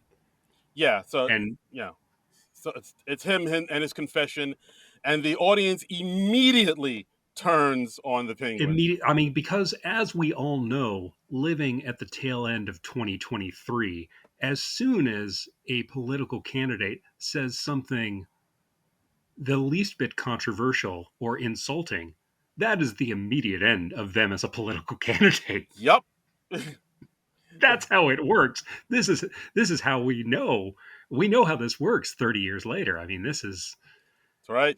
So it's all right there. I also love how he like as this happened, like Max just leaves and just mhm. like looks at Penguin and shrugs, like, all right, well, bye. Yeah, We tried. I'm immediately abandoning you, Yeah. Penguin. And then the penguin gets pelted with tomatoes, eggs, and heads of lettuce.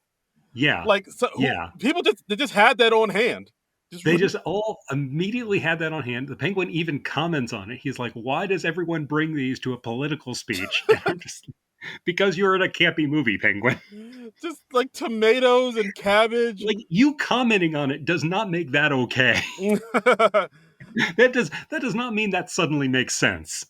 me commenting on the campy thing is clever and not campy at all. It's just, again, I would buy it if it was Adam West and Burgess Meredith, and they actually did have a two-part episode of the '60s show where the Penguin runs for mayor, Ooh, and Batman, because it's Adam West Batman, he runs against him. ooh. Gets political. Yeah, yeah, Okay, so defeated, the penguin goes back to the sewers. He retreats. He becomes angry and he hates the city of Gotham. right, He goes back to wanting to be called the Penguin instead of Oswald Cobblepot, yeah, and and he reverses the famous Elephant Man line. He says, I am not a human being. I am an animal." yes, So he's just like, yes, I tried being a I tried, playing by the rules of the surface world, and I'm a penguin. yeah, Ah, yeah, bah. I'm going to be a monster. So Yeah. now he puts his master plan into place, which is to kidnap all the firstborn sons of Gotham City and drown them in the cold waters. Is Which that what he's going to do with them? that's what he Okay. said. Yeah, Okay. he's gonna Yeah. kill all the I male. just remembered like they've somehow kidnapped all the children, the firstborn sons of Gotham City.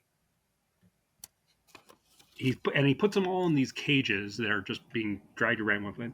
Okay, first of all, Gotham is like basically the equivalent of New York. So what's the population in New York? Like 8 million, something like that. Yeah, sounds right. Um, so there have to be at any one time thousands of firstborn children in the city.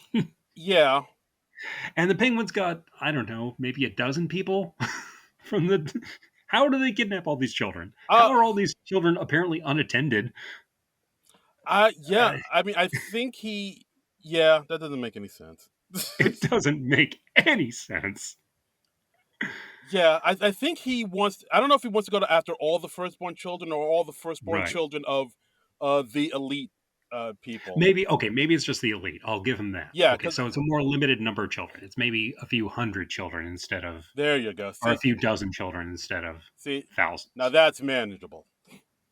Cuz we also cut to this big fancy masquerade ball that I'll give him the benefit of the doubt on that. But yeah, this big and that, by the way, that's what the Penguin was really doing when he was going into the city's records and he was copying down all those names. He was uh really getting the names of all the firstborn children. yes, his master Uh, plan. by the way, as my late great friend Frankie Villarreal loved to point out in this movie, the Penguin tries about 5 different schemes over the course of this movie, succeeds at none of them. I mean, you miss 90% of the shots you don't take, bruh. Yeah, but I mean, usually the formula is the villain succeeds at a few things, and then the hero defeats him, yeah, for the ultimate victory. But like he tries stealing the Batmobile, that doesn't work. He tries killing the firstborn kids of Gotham City, that doesn't work. He tries running for mayor, that doesn't work. Yeah, so it's a lot He of he nothing he does works. I guess he successfully frames Batman for murder, but we never bring it up again, so it doesn't really matter. yeah. He's not.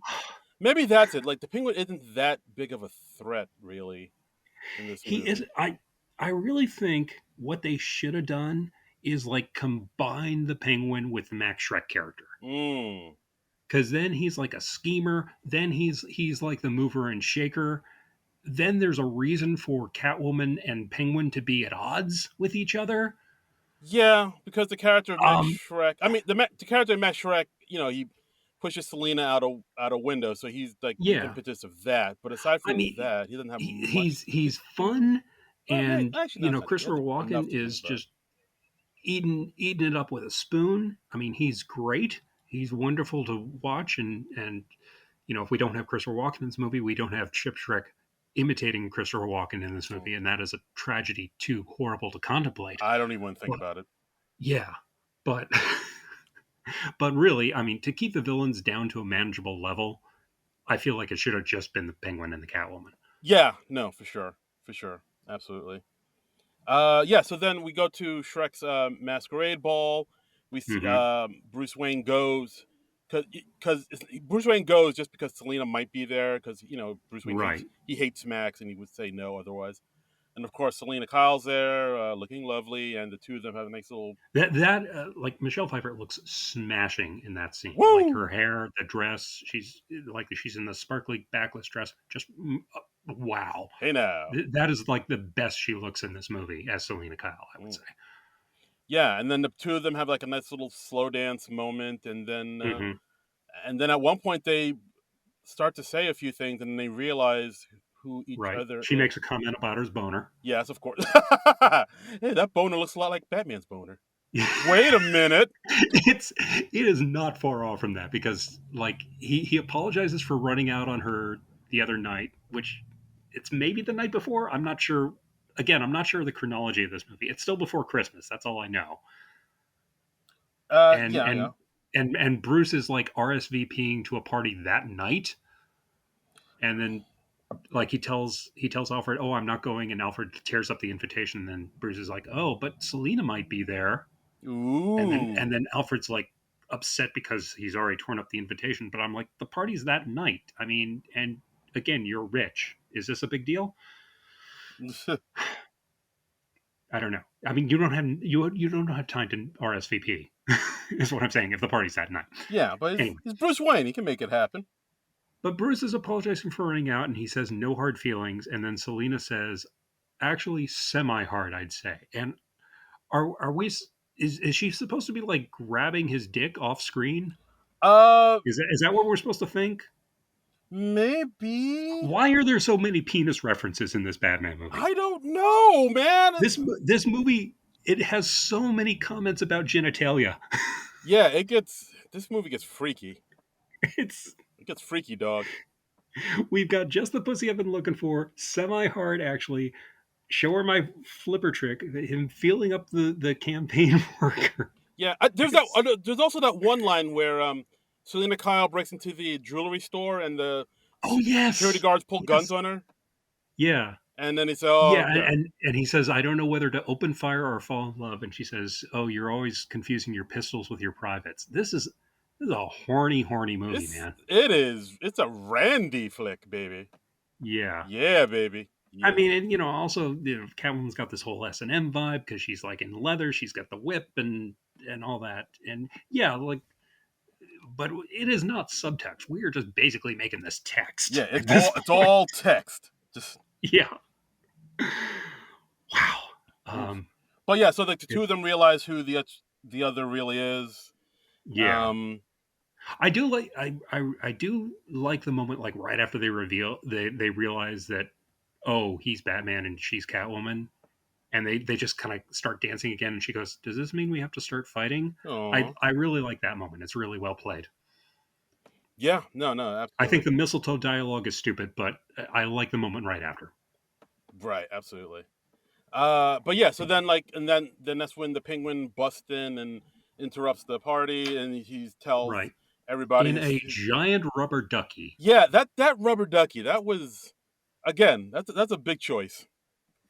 It's a I'm big choice. It's a big campy choice. Yeah, it's like I'm not sure what penguins and rubber duckies have in common, but all right. Well, I mean, the penguin, again, he always had sort of a general bird motif, Oh right, yes. but he doesn't do anything else with any other type of birds in the movie. So he just randomly has this giant rubber ducky vehicle that he uses to get around the sewers in. It's a choice. It's a choice. Yeah, it's a choice. It's a choice. And also, like, did you notice when he announces, like, "Oh, I'm going to kidnap all your children"? There's this gasp from the crowd, but it's like it comes in really suddenly and then just cuts off abruptly. It's Oh, like your children, yes, your children, and it's like a group gasp, and it's again so campy, wow. so campy. Did not even notice that. All right. It's a once you notice it, you will never unnotice it. Oh boy.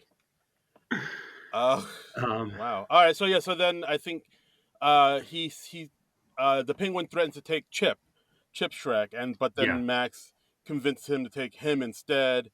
So then he Right. takes Max back to the He's like, sewer. aren't I the one you really Yeah, hate? I'm the really one you're mad at. Dad, Yeah. no.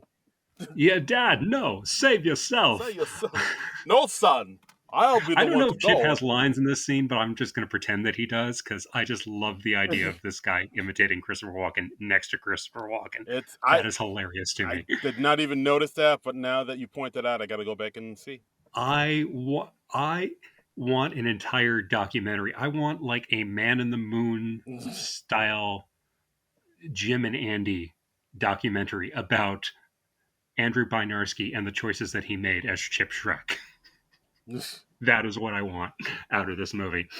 Make it happen, Hollywood. Make it happen. Yes. Yes. Anyway, where were we? He was kidnapping children. He's kidnapping children, but Batman was somehow able to thwart it. I didn't even write down how he did it, but he. It's something with a he's got his bat ski boat going through the sewers. I don't know how he got it into the sewers. Maybe he went to that stream in the Gotham City Park, Right. and so I guess there's like a river in the Batcave that connects to the sewers somehow, and the penguins got these remote controlled penguins with rocket launchers on their backs. Yeah, that's how he's going to take down the entire city with penguins with rockets and explosives attached to their So backs. why did he kidnap the kids if he's going to like destroy the city? Is he trying to I destroy the city? I I mean, what else would he be trying to destroy? Right? Yeah.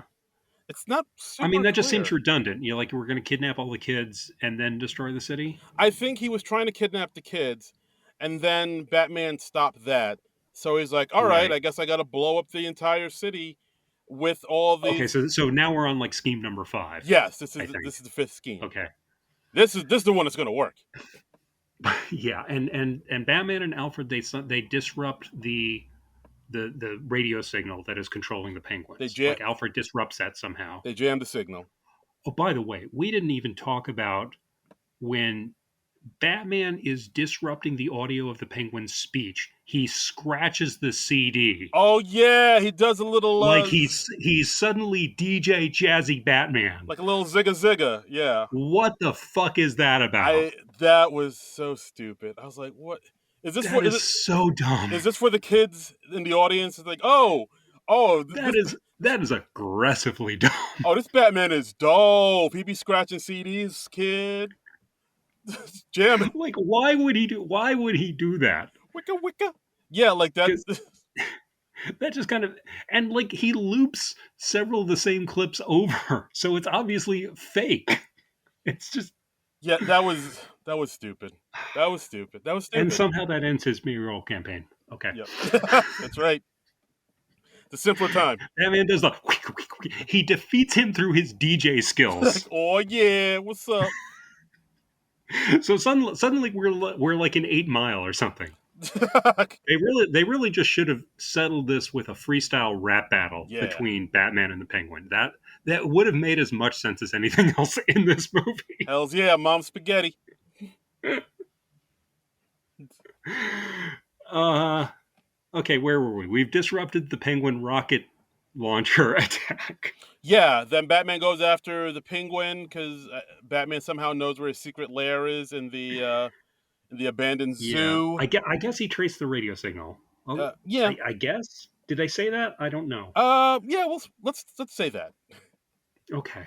Then he takes him out, and then Penguin sees that the Right. Batman was able to bring back all the penguins with the rocket strapped to their backs to the lair. So there are penguins Right. The surrounding Ice the lair. Palace lair. Yeah. Yeah, and then like all the rockets go off, and the whole the whole place They're blows up. destroying Penguin's headquarters. Yes. Yeah, and then there's some bats that fly out from somewhere, from a cave. From some and whenever we need like just a swarm of bats flying out of some random place in this movie, they are there. They are ready.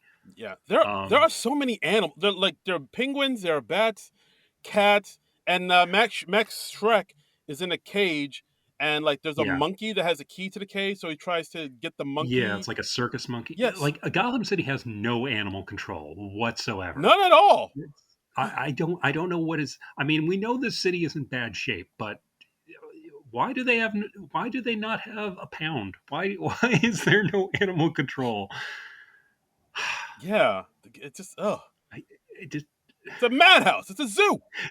nobody at any point went, "Hey, we've got 200 emperor penguins missing. Should we get on that?" Yeah, somebody with some nets, maybe. I don't know. Some trank guns. I, I can't. This movie's weird. But yeah, like Max Shrek escapes, but then Selena Kyle finds him and she tries to kill him. Oh yeah, that's something else Right. that happened when Yeah. they were dancing at the masquerade ball, where they get close and they slow dance, and then Right. they talk about Max Shrek, and then Selena says, She "Oh," pulls out the she gun. pulls out She's a like, "I'm going gun to and kill him." yeah, exactly. It's like, "Oh yeah, I'm gonna kill him." But you're Catwoman. It's like, You're just going to shoot him as Selena Kyle. yep. You're Catwoman. You've got like the whole cat motif. You've got the razor sharp claws. You've got the whip. You're not going to use one of those to kill It's him. like, no, I'm You're just going just to shoot him at a party. yeah, right here in front of all these witnesses. That's a good. I. That's what I'm gonna do. It's so weird. It's so weird. Right. So at this point, we see Selena Kyle try to kill Max, but then Batman swoops in, saying, "Hey, Selena, don't do that. Let the Lord of Justice, take him, and we'll take him to prison." And right. the Selena's like, "That is like he's above the law. Like nothing's gonna happen." And then Yeah. we see him trying to reason with her. It's like, "Can't you see we're the same? We're one and the same." And then we see Batman rip off his bat mask and trying to connect to Selena Kyle, which He rips off his mask like, I mean, and it's so obvious that the suit is rubber, and it's, because he pulls it apart like it's supposed to be an armored helmet thing, and he pulls it apart like it's a fucking fruit roll up. What the hell? yeah, that's And also in the shot right before he pulls off the mask, Michael Keaton, no eye makeup, none of the black eye makeup that he usually wears. right. Uh, so suddenly we're just seeing like his normal unmakeup flesh, and I'm like, why didn't we disguise this with a cut? That would have been nice. Like, I totally get why when he pulls off the mask, he's not going to have like the raccoon eyes Right, that we know he has, because we don't want to think about Batman putting on like a whole bunch of mascara or something before he suits up. right, But exactly. The raccoon eyes. the raccoon eyes, yeah. Um, it just occurred to me that he's coming very close to doing blackface. He just stops Oh, early. yep. Just he was on the cusp, but he's like, If he went further and like covered up more of his face except the area around his mouth, Batman would totally be doing blackface. yeah, I get it, yeah. And like, but another thing that Like full on Al Jolson blackface. yes, Let's just sit and contemplate that for a minute. okay, here we go. Oh, Okay. wow.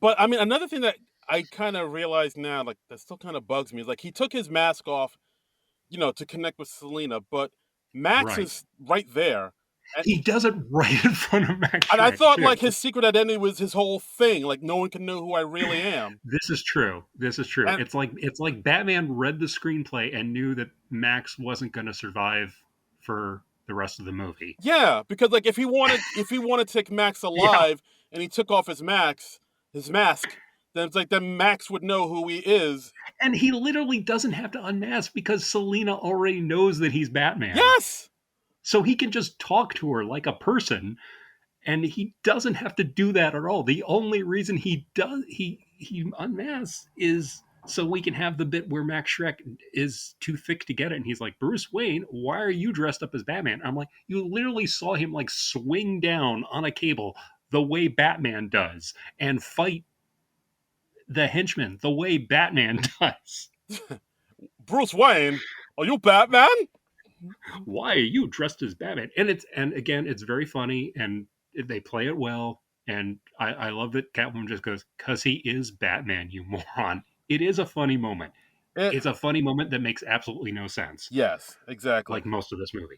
Yeah, again, yeah, yeah, and then also then Max realizes that Catwoman is Selena Kyle, Right. So Max takes a shot. He doesn't go, Selena Kyle, why are you dressed as Catwoman? That would have been funny if he just was too thick and he just didn't get it at all. That would have been And then he's like, Oswald Cobblepot, why are you dressed as the Penguin? And it's like, you've known who I was from the beginning, Max Shrek. What the hell? Commissioner Gordon. Why are you dressed as Commissioner Gordon? By the way, Commissioner Gordon hardly in this movie. I think Pat Hinkle has like 5 lines, maybe, He's he's maybe. he's almost an extra. He's barely in this thing. I mean, like if you thought Commissioner Gordon didn't have much to do in the first movie, this movie has absolutely nothing for poor Pat Hinkle to do. No. Alfred at least gets a few laugh lines, but oh my god, Nothing. Yeah. So Max shoots Batman, and he's taken down by a bullet, but of course not really, because Batman's supposed to be right. bulletproof. And so then he takes some shots at Selena Kyle, but she's still He shoots her like 4 times. She's like counting off the lives as he's going. right. Exactly. Yeah, And but like she still keeps on coming, saying she has right. as she gets right next to him, she has 2 lives left. So Hmm. she says, "Hey, how about a kiss?" She takes a taser gun that she got Yeah. from earlier in the The, movie. the henchman at the beginning of the movie, when the Red Triangle gang was disrupting the tree lighting ceremony for some reason, I Yes. guess, Uh, just to cause chaos or rob people. I don't even know what they were after in that scene. don't know. But Did yeah, they have a goal no, who knows? other than to give us a big action sequence in the beginning of the movie? I think that was the goal. Yeah. Okay, okay, Yeah. So she tongues him down with the taser in between them, and right, while she holds on to like a live wire. So right. like she basically, That's how she chooses. And again, what happened to the gun you had 10 minutes ago? yeah. Did you Um, lose that in the explosion or something? but the taser and the live wire is more cinematic, I guess. So like, Right. And where was she keeping the taser? um, you, She doesn't have any pockets. oh boy, yeah, Are we? Has she been carrying it with her this entire movie? it's like taped to her back, like John McClane in Die Hard. Yeah, I mean, like the whip, she just like wraps around her body. I'm like, okay, that's fine. That's how she carries the whip. She both her hands are free. I did. Yeah, Oh, yeah, this movie, man. that's a good point. Fuck, I didn't even think of that. So yeah, so That's not my observation. I got that from a video of Mr. Sunday Movies on YouTube. Check them out. They've got a great video called Caravan of Garbage where they watch Batman Returns. I like Check it. it out. I like it. So Yeah. yeah, so explosions. Batman runs over. Uh, Selena's gone. Max Shrek is burnt to a crisp. Is basically like Right. a burnt skull with white hair coming out. Yeah, he's kind of like that guy that the Joker Joy Buzzard in the first movie, where he's Yes, just like he's a charred corpse all of a sudden, and then but that Catwoman somehow survives and disappears. yes. Then we see the Penguin who's like bleeding out, and then he Yeah, collapses and dies. And then the Penguins get together, surround his body, and bring him into the cold, murky deeps. this movie has penguin pallbearers. Yes, Penguin pallbearers, people. Penguin pallbearers. Like, This is a goofy ass movie. I remember I went when I first saw Batman Returns. I walked out of the theater. I was utterly perplexed as if I liked it or not. uh, I was like, I don't know if this was good. And now I'm like, now I've lived a lot more life, and I realize if you don't have like an immediate response, like, oh, I love this, this was great. Yeah, you probably didn't like it very much. yeah. Um, I mean, when I first saw this movie as a kid, I liked it, but again, it mhm. was probably because, I mean, there weren't too many other comic book movies to compare this to at that time. Right. So, True. yeah, True. you Yeah. get to see Batman kick ass and stuff. So like, oh, that's pretty And also, cool. you were still more or less a kid. You were like a teenager. Yeah, yeah. Like I was So, just about to go into high school.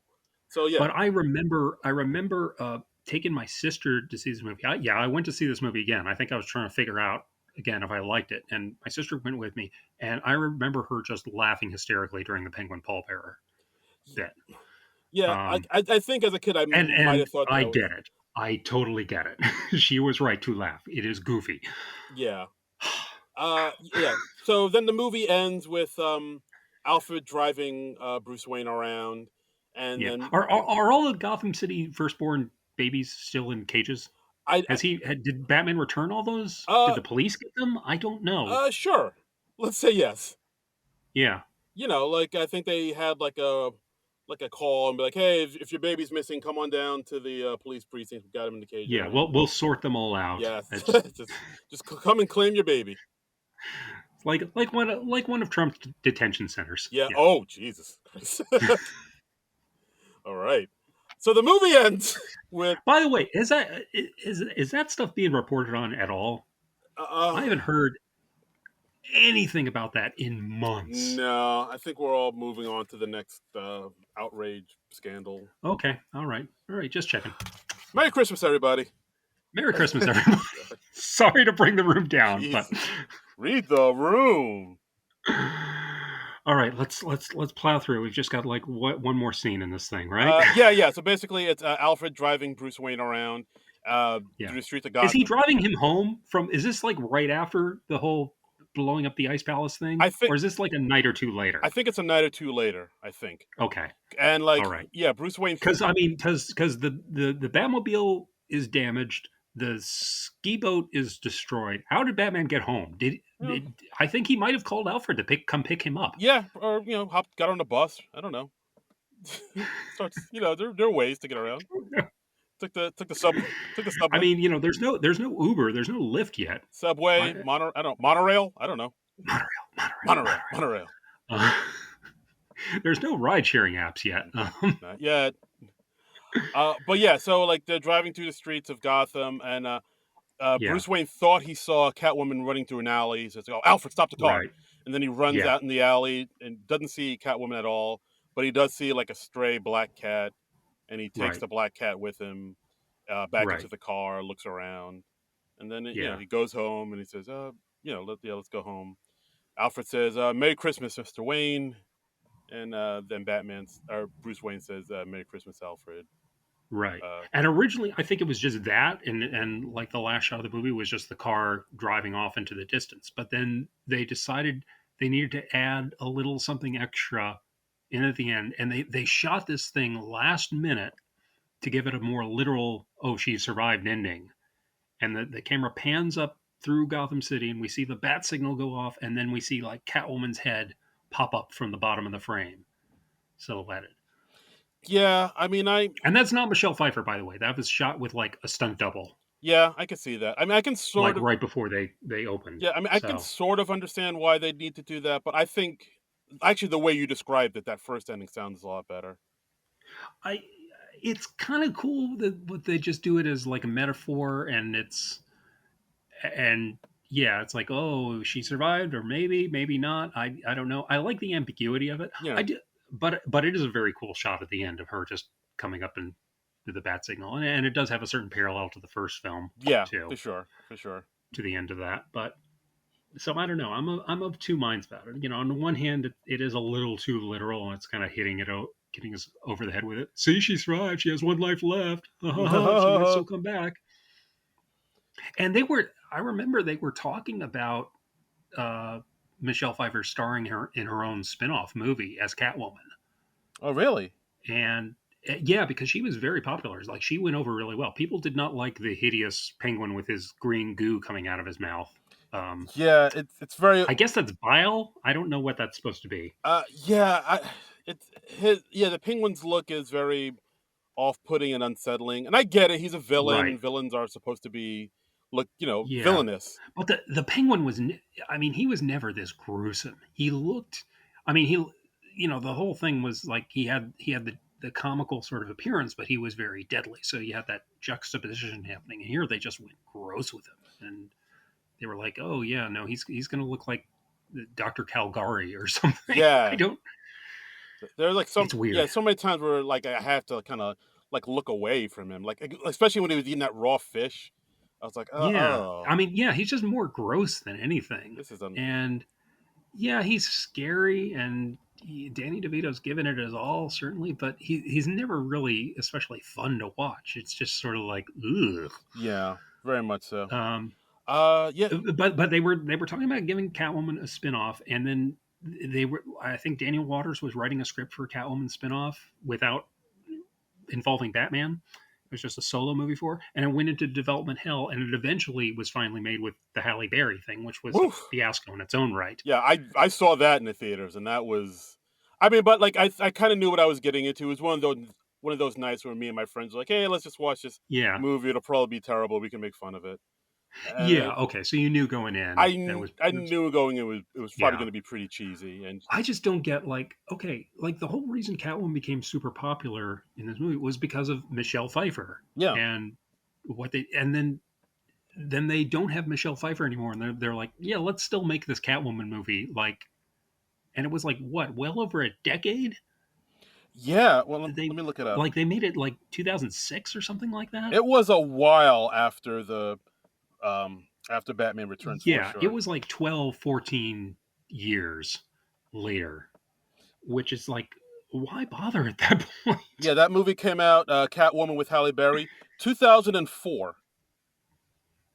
12 years after Batman Returns. So we are striking when the iron is ice cold. Yeah. And we don't have the original star that made the character so popular. Nope.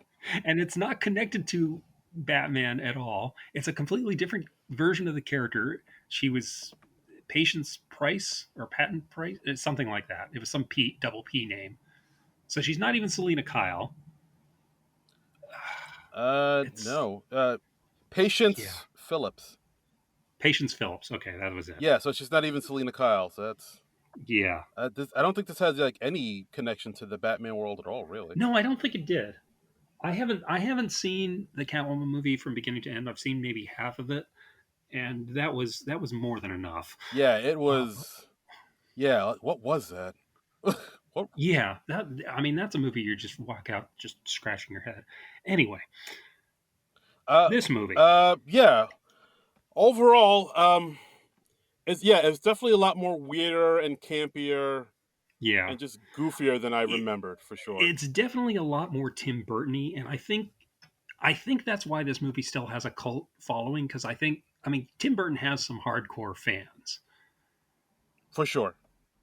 and I think they like this that it is weirder and quirkier and all that. But I'm just like, it is so stupid. It's yeah. It's pretty. I mean, for those people listening right now who were like, "No, I remember liking Batman Returns when I was a kid. I remember it being a good movie." Yeah. Watch it again. It Have you watched it lately? it has yeah. Because It has yeah. no. It hasn't aged like wine. It's aged like milk. Yeah.